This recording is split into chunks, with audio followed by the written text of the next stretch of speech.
Kita baru sahaja diumumkan bahawasanya parlimen negara ini dibubarkan.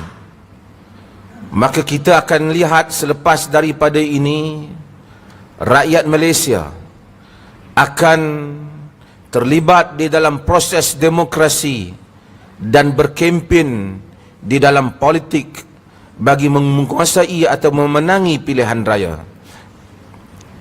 Di negeri ini, bagi menjunjung titah perintah Raja Pemerintah Duli Yang Maha Mulia Tuanku Syed Sirajuddin Ibnu Almarhum Tuanku Syed Putra Jamalul Lail, yang mahu supaya masjid bebas daripada kempen politik kepartian, maka di masjid-masjid di seluruh negeri Perlis ini tidak boleh ada apa-apa unsur kempen politik di dalam, politik kepartian di dalamnya. Tidak diangkat bendera di dalam masjid, tidak digantung bendera di pagar-pagar masjid. Semua orang yang masuk ke dalam masjid adalah bersaudara sebagai orang Islam. Kita tidak mahu berlaku seperti mana yang pernah berlaku di tempat-tempat yang lain. Masjid dijadikan pertarungan politik sehingga ada sejarah dua imam. Tidak mahu berimam dengan imam yang telah dilantik dan seumpamanya, disebabkan kerana perbedaan-perbedaan pandangan politik. Nabi SAW apabila membuka kota Mekah, menawan kota Mekah, berperang menghadapi Quraisy, segelintir golongan Quraisy yang masih ingin mempertahankan kota Mekah. Semasa pembukaan kota Mekah, Nabi mengistiharkan, man dakhalal masjidal harama fahuwa amin. Sesiapa yang masuk ke dalam masjid, dia selamat. Hatta ketika itu pihak musuh jika masuk ke dalam masjid, mereka selamat. Maka dengan itu masjid senantiasa menjadi kawasan yang selamat. Sesiapa sahaja yang masuk ke dalam masjid, ia selamat. Selamat daripada perbalahan dan pertikaian politik kepartian. Maka dengan itu, marilah kita menjunjung tinggi perintah ini, kerana perintah ini dan titah perintah ini selaras dengan apa yang diajar oleh Allah Subhanahu wa taala dan Nabi-Nya Muhammad sallallahu alaihi wasallam. Sidang Jumaat yang dirahmati Allah, saya mengambil kesempatan ini untuk mengingatkan kita semua pada musim ini beberapa hal yang kadang-kala kita langgar apabila kita sibuk berkempen politik kepartian sempena musim pilihan raya ini. Yang pertama ialah titah perintah Allah Subhanahu wa taala di dalam Al-Quran. Allah menyatakan, ya ayyuhalladzina amanu kunu qawwamina lillahi syuhada'a bil qist wa la yajrimannakum syana'anu qaumin ala alla ta'dilu i'dilu huwa aqrabu littaqwa wattaqullaha innallaha khabirun bima ta'malun. Wahai orang-orang yang beriman, jadilah orang-orang yang menegakkan kebenaran kerana Allah, yang menjadi saksi yang adil.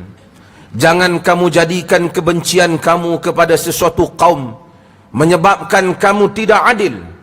Adillah, sesungguhnya adil itu lebih dekat kepada takwa. Sesungguhnya Allah itu sangat mengetahui apa yang kamu lakukan. Daripada ayat ini Allah menjelaskan dan menegaskan bahawa apabila kita berkempen, kadangkala kita zalim kepada pihak yang mana kita benci, dan kita akan membesarkan kesalahannya yang kecil, dan kita mengecilkan kesalahan yang sama yang dilakukan oleh pihak kita. Sikap yang tidak adil ini sering dilakukan oleh orang-orang yang fanatik. Lalu mereka menghukum diri mereka tidak sama dengan musuh mereka, menghukum musuh mereka tidak sama dengan diri mereka. Akhirnya menyebabkan berlakunya kebencian dan penilaian yang tidak adil sesama manusia. Hal ini telah Allah Subhanahu wa taala ingatkan bahawa seorang yang beriman dengan Allah hendaklah adil di dalam hukumannya terhadap orang lain. Ayat ini berkaitan dengan musuh yang mana orang Islam ketika itu tidak setuju, yaitu Yahudi. Pun begitu Allah menyuruh umat Islam adil sekalipun kepada Yahudi yang sering memusuhi mereka. Inikahlah pula pada sesama Muslim apabila kita mempunyai perbezaan di dalam pandangan politik. Yang berikutnya, firman Allah Ta'ala, Ya ayyuhalladzina amanu in ja'akum fasiqun binaba'in fatabayyanu. Wahai orang-orang yang beriman, apabila datang kepada kamu orang yang fasik membawa berita, hendaklah kamu fatabayyanu, kamu selidiki. An tusibu qauman bijahalatin fatusbihu ala ma fa'altum nadimin. Nanti kamu akan menimpakan kepada satu kaum dengan satu tindakan secara yang tidak benar, secara yang tidak adil, secara yang jahil, maka kamu akan menyesal. Berita yang tidak benar daripada berbagai pihak akan kita dengar sepanjang tempoh ini.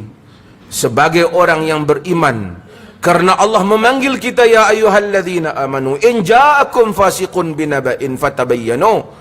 Wahai orang-orang yang beriman, jika datang kepada kamu orang fasik membawa berita, kamu hendaklah selidiki. Maka kita hendaklah terlebih dahulu menyelidikinya. Kerana jika tidak, kita menerima berita yang fasik, yakni berita daripada sumber yang tidak benar, berita daripada sumber yang jahat, akhirnya kita akan menghukum sesama kita perkara yang tidak benar. Yang berikutnya, firman Allah Ta'ala, Allah menyatakan, La yuhibbullahu al-jahra bil qawli, La yuhibbullahu al-jahra bis-su'i minal qawli illa man zulim, wa kana Allahu sami'an alima. La yuhibbullahu al-jahra bis-su'i minal qawli illa man zulim. Allah Subhanahu wa Ta'ala tidak suka menzahirkan perkataan yang buruk melainkan kepada orang yang dizalimi. Sesungguhnya Allah Maha mendengar lagi Maha mengetahui. Di dalam apa-apa perbincangan, kita tidak boleh menyentuh soal pribadi yang membabitkan dosa seseorang dengan Tuhan. Kerana itu tidak ada kepentingan dengan pilihan raya. Isu-isu pribadi hendak diletakkan, membiarkan seseorang berurusan dengan Tuhan. Allah kata Allah tidak suka perkataan yang buruk dizahirkan melainkan orang yang dizalimi. Hanya perkara-perkara yang membabitkan kezaliman kepada rakyat, kezaliman kepada orang awam, yang boleh membahayakan orang awam sahaja yang boleh diberitahu dan dibangkitkan. Isu-isu pribadi yang membabitkan dosa antara seseorang dan Tuhan sahaja, hal ini tidak dibenarkan oleh agama dijadikan isu awam. Nabi SAW melarang hal ini. Hanya baginda benarkan jika hal itu membabitkan kepentingan orang lain. Sebab itu apabila Fatimah binti Qais dipinang oleh Muawiyah dan Abu Jaham, Nabi SAW sebut tentang kelemahan Abu Jaham dan kelemahan Muawiyah. Nabi menyatakan, wa amma Abu Jahm fala yada'ul asa an atiqihi wa amma Muawiyatu fasa'luqun la malalah, dalam hadis Muslim. Adapun Abu Jaham tidak menurunkan tungkat daripada bahunya. Sebahagian tafsiran menyatakan dia memukul wanita. Adapun Muawiyah dia miskin, tidak mempunyai harta. Maka hendaklah fankihi Usamah bin Zaid, kamu kawin dengan Usamah bin Zaid. Kata para ulama, keburukan boleh disebut jika ia membabitkan kepentingan yang pihak yang diberitahu itu. Jika tidak membabitkan kepentingan mereka, hendaklah kita tidak menyebutnya. Berikutnya ialah marilah kita mengingati sabda Nabi SAW. Nabi menyatakan, sibabul mu'min fusuq wa qitaluhu kufr, dalam hadis yang diriwayatkan oleh Al-Bukhari dan Muslim. Maki orang mukmin fasik dan memeranginya adalah kufur. Pada musim ini, marilah kita menjaga mulut kita daripada memaki hamun orang lain. Kita boleh mengkritik, memberikan pandangan yang berbeza, menzahirkan rasa tidak puas hati, menyatakan bantahan. ia proses biasa dalam demokrasi. Tetapi orang mukmin, orang Muslim tidak memaki hamun dengan mengeluarkan perkataan-perkataan yang buruk, mencarut dan seumpamanya yang bukan akhlak yang baik. Nabi SAW dalam hadis yang diriwayatkan oleh Imam Muslim, baginda SAW bertanya para sahabat, "Atadruna manil muflis?" Kamu tahu tak siapa itu orang yang muflis, yakni orang yang bankrupt? Sahabat radhiyallahu anhu menjawab, "Al-muflisu fina man la dirham lahu wala mata." Orang yang muflis di kalangan kami itu ialah orang yang tak ada duit dan tidak ada harta baginya. Nabi menyatakan, "Al-muflisu min ummati ya'ti yawmal qiyamati bi salatin wa siyamin wa zakatin wa ya'ti qad syatama hadha wa qadhafa hadha wa akala mala hadha wa daraba hadha." Orang yang muflis di kalangan umatku ialah orang yang datang pada hari kiamat dengan salat, dengan puasa, dengan zakat, yakni dengan ibadah, tapi dia telah datang bersama dengannya dengan memaki hamun orang ini, menuduh orang ini dengan tuduhan qadhaf, yakni tuduhan-tuduhan yang dosa besar, mengambil harta, memakan harta orang itu, memukul orang ini dengan tanpa sebab yang benar. Maka kata Nabi SAW, "Fayu'ta hadha min hasanatihi wa hadha min hasanatihi, fa in faniyat hasanatuhu qabla an yuqda ma alaihi, ukhidha min khatayahum faturihat alaihi faturiha finnar." Diambil pahalanya, diberikan pada orang ini, diberikan pada orang ini, diberikan pada orang ini sebagai bayaran. Jika pahalanya telah habis sebelum dia dapat menunaikan segala yang mesti dia bayar, maka dia ambil dosa mereka, diletakkan atasnya, dia ambil dia lalu dicampakkan ke dalam neraka. Maka marilah kita tidak menjadikan musim ini sebagai musim yang menyebabkan kita muflis dengan memaki hamun orang. Marilah kita menjaga kesantunan bahasa kita. Kemudian marilah kita mengingati juga sabda Nabi SAW, di antara ciri orang yang munafik itu, kata Nabi, "Wa idza khasama fajar," apabila dia berkelahi maka dia jahat. Dalam hadis yang lain yang diriwayatkan oleh Al-Imam Al-Bukhari dan Muslim juga, Nabi menyatakan, "Abghadur rijal ilallahi al-aladul khasim." Orang yang paling jahat di sisi Allah iaitu orang yang apabila berkelahi dia melampau, apabila bergaduh dia berlebih. Kita lihat pada musim pilihan raya nanti, jangan ada di kalangan orang Islam memaki hamun, menunjukkan isyarat lucah, tunjukkan kelakuan yang tidak baik, akhlak yang buruk, mempamerkan sikap yang buruk, angkat kasut, nak pukul orang, nak bertumbuk hanya kerana perbezaan parti politik, nak bergaduh antara satu sama lain dan kaum keluarga. Nabi SAW kata ini adalah ciri orang munafik. Apabila berbeza pendapat, dia melampau dalam pergaduhan itu.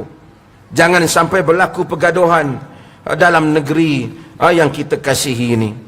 Marilah kita juga mengingati sabda Nabi SAW.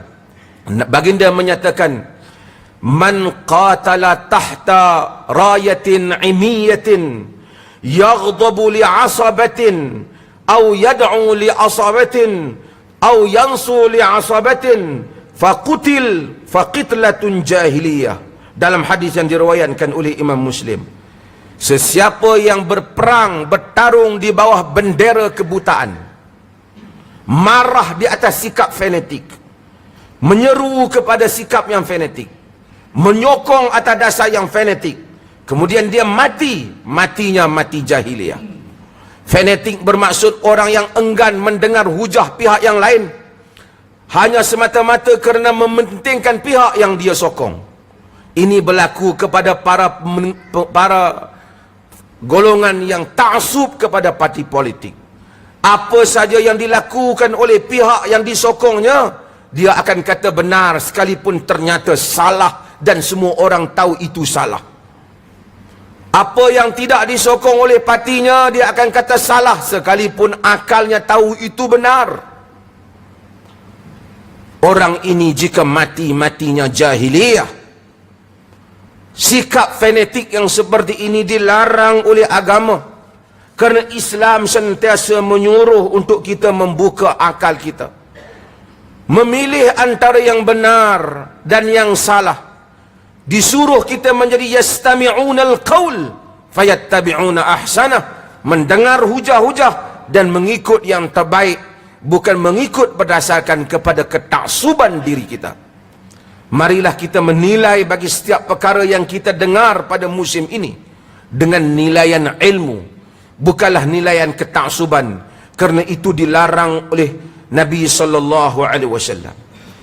Antaranya yang mesti kita elak pada musim ini ialah mempergunakan nas-nas agama untuk dijadikan bahan kempen yang diletakkan bukan daripada maksud Allah dan maksud Rasulullah SAW. Perangai ini sama dengan Yahudi.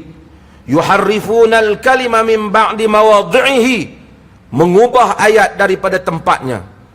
Ayat-ayat dibaca bagi menyokong partinya, walaupun dia tahu ayat itu bukanlah maksud yang demikian. Kata para ulama, itwa unuqin nusus, memutar tengkok nas supaya jadi seperti mana yang dia mau. Ini adalah perkara yang salah, kerana telah merendahkan ayat-ayat Allah, kerana telah mempermainkannya. Kadang-kadang ayat itu memang benar, tapi tujuannya salah. Seperti mana kata Ali kepada golongan Khawarij yang mengangkat bendera, yang mengangkat semangat, kononnya nak menegakkan hukum Allah. Wa man lam yahkum bima anzalallah fa ulaika humul kafirun. Siapa yang tak menegakkan hukum Allah maka dia orang kafir. Lalu dia mengangkat kononnya perjuangan menegakkan pemerintahan berdasarkan hukum Allah. Mereka memerangi Ali bin Abi Talib, Muawiyah bin Abi Sufyan, dan memerangi sahabat-sahabat Nabi yang lain. Ali bin Abi Talib menyatakan kalimatu haqqin urida bihal batil. Kalimah yang benar, ayat itu benar, tetapi maksudnya adalah batil, maksudnya adalah palsu. Marilah kita elak hal ini berlaku. Yang berikutnya, marilah kita ingatkan diri kita akan sabda Nabi SAW. Wa man asyara ala akhihi bi amrin ya'lamu anna ar-rusyda fi ghairihi faqad khanahu. Dalam hadis yang diriwayatkan oleh Abu Daud, sesiapa yang menunjukkan kepada saudaranya satu perkara sedangkan dia tahu yang lebih benar itu, yang lebih tepat di pihak yang lain, sesungguhnya dia telah mengkhianati saudaranya. Kepada petugas-petugas yang berkempen bagi mana-mana parti politik, jika kita menipu orang lain dengan memberikan fakta yang tidak benar, ataupun kita memberikan maklumat yang tidak benar, kita telah menjadi pengkhianat. Nabi SAW menyebut dalam hadis, man ghasyana falaysa minna wal makru wal khida' wal makru wal khida'u fin nar.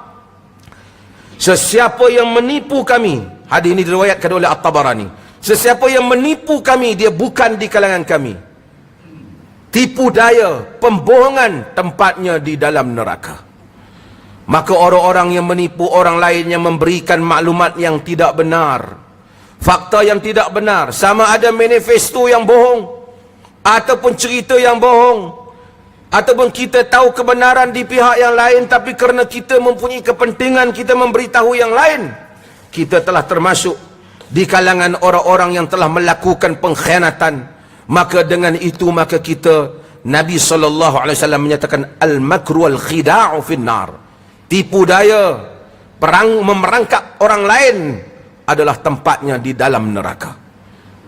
Sidang Jumaat yang dirahmati, akhirnya marilah kita mengingati firman Allah Ta'ala, Inna Allah ya'murukum an tu'addul amanati ila ahliha wa idha hakamtum bainan nasi an tahkumu bil adl inna Allah na'imma ya'idhukum bih. Sesungguhnya Allah telah memerintahkan kamu untuk kamu memberikan amanah kepada yang layak, yakni kepada ahlinya. Dan apabila kamu berhukum di kalangan manusia, hendaklah kamu berhukum dengan adil. Marilah kita memastikan bahawasanya kita menunaikan tanggungjawab ini dengan penuh amanah. Kita tahu kita memberikan kepada siapa yang kita yakin di sisi kita. Kita dapat jawab di hadapan Allah bahawasanya aku buat ini kerana memenuhi titah perintahmu ya Allah. Aku tidak khianat. Aku merasakan orang ini lebih layak di sisimu ya Allah untuk memegang urusan umat ini ataupun untuk menguruskan urusan kami, bukan kerana aku mempunyai kepentingan dengannya ataupun dia mempunyai hubungan denganku atau aku diupah olehnya, tetapi kerana innallaha ya'murukum an tu'addul amanati ila ahliha. Allah memerintahkan kamu supaya kamu memberikan amanah kepada yang layak. Hendaklah kita berdoa kepada Allah, beristikharah dan memohon agar kita memilih orang yang dapat kita jawab di hadapan Allah ia layak di sisi Tuhan.